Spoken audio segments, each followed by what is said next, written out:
Perkenalkan, nama saya Kadek Bagus Raditya Saputra, nomor absen 13 dengan NIM 2414101149.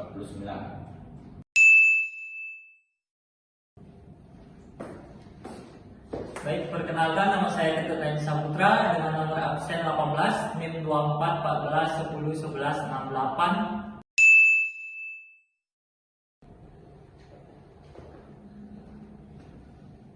Perkenalkan, nama saya Farhan Sudirman dengan NIM 241101158, nomor absen 15.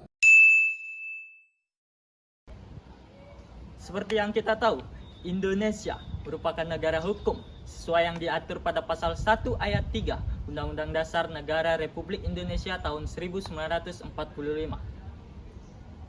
Oleh karena itu, setiap aturan atau kebijakan yang bersifat memaksa masyarakat harus dibuat sesuai atau prosesnya harus sesuai dengan Undang-Undang Dasar Negara Republik Indonesia. Dan proses itu dikenal dengan istilah pembentukan Undang-Undang Dasar Negara Republik Indonesia atau proses legislasi. Pembentukan undang-undang bukan hanya sekedar membuat aturan atau kewajiban semata, tetapi dalam proses ini melibatkan banyak sekali pihak seperti Dewan Perwakilan Rakyat atau DPR, Dewan Perwakilan Daerah atau DPD, Presiden, serta partisipasi masyarakat agar menjamin terciptanya undang-undang yang memiliki kepastian hukum, keadilan, serta kemanfaatan bagi masyarakat banyak. Nah, dalam video kali ini kami akan menjelaskan bagaimana perjalanan atau proses dalam rancangan undang-undang ini, dimulai dari penyampaian, pengesahan, perundangan, serta penyebarluasan serta evaluasi agar terciptanya undang-undang yang adil dan juga memiliki kemanfaatan yang banyak bagi masyarakat. Baik teman-teman, sebelum kita mengenal bagaimana proses atau perjalanan dalam pembentukan undang-undang ini, mari kita mengenal apa sih arti dari pembentukan undang-undang itu sendiri.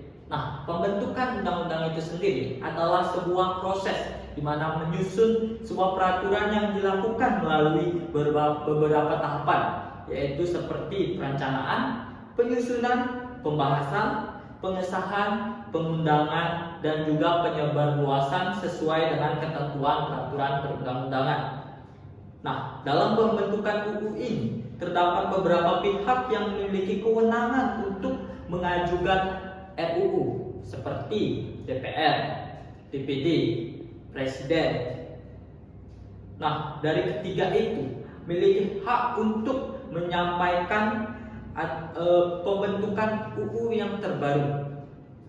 Di sini kita akan masuk ke pembicaraan tingkat 1, yang dimana tahap ini merupakan pembahasan utama terhadap suatu rancangan undang-undang. Di sini pada tahap pembicaraan tingkat 1 ini dibagi menjadi 4 poin, yaitu yang pertama yaitu penyampaian keterangan pengusul, di mana pada tahap awal ini pihak yang mengusulkan RUU akan menjelaskan alasan mengapa undang-undang tersebut perlu dibentuk. Nah, penjelasan biasanya memuat latar belakang, tujuan pembentukan, serta pokok-pokok materi yang akan diatur. Dan yang kedua yaitu menyusun daftar inventarisasi masalah atau DIM, di mana setelah RUU diterima, DPR bersama pemerintah menyusun daftar inventarisasi masalah atau DIM. DIM ini merupakan daftar seluruh pasal dalam RUU yang akan dibahas.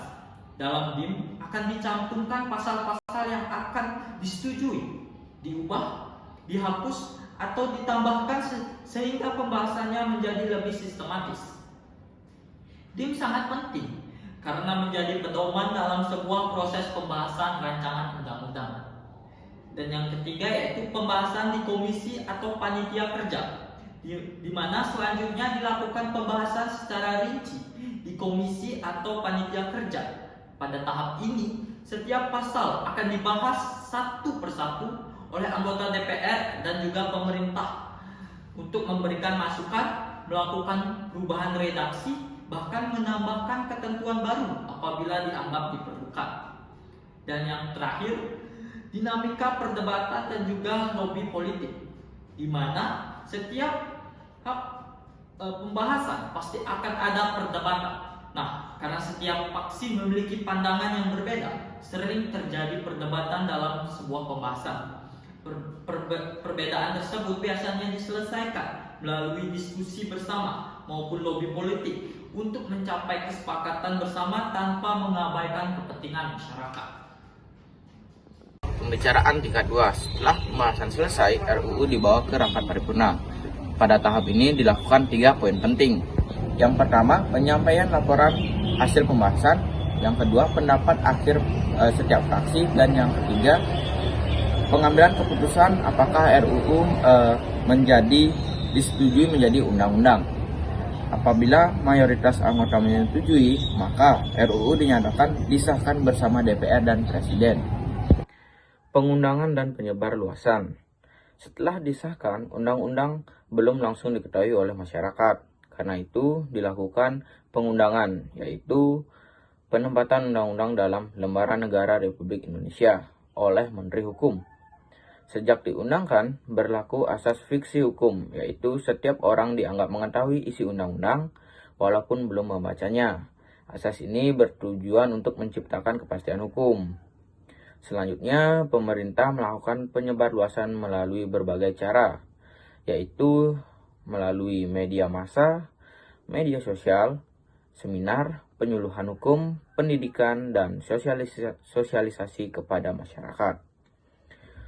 Setelah undang-undang berlaku, juga dilakukan monitoring dan evaluasi untuk mengetahui apakah pelaksanaannya sudah sesuai tujuan pembentukannya. Evaluasi peraturan perundang-undangan. Walaupun telah berlaku, satu undang-undang tetap dapat dievaluasi apabila dianggap bertentangan dengan hukum yang lebih tinggi atau menimbulkan masalah dalam penerapannya. Pada poin A, judicial review di Mahkamah Konstitusi.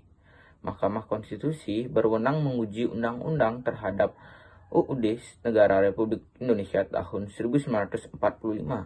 Permohonan dapat diajukan oleh pihak yang memiliki legal standing, yaitu pihak yang hak konstitusionalnya dirugikan akibat berlakunya undang-undang tersebut. Apabila permohonan dikabulkan, Mahkamah Konstitusi dapat menyatakan suatu pasal atau bahkan seluruh undang-undang tidak mempunyai kekuatan.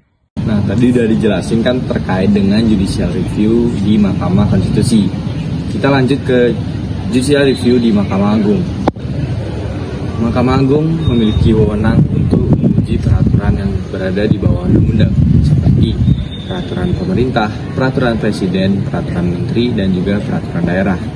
Mengapa pengujian ini dilakukan? Yaitu untuk peraturan tersebut akan tidak bertentangan dengan undang-undang.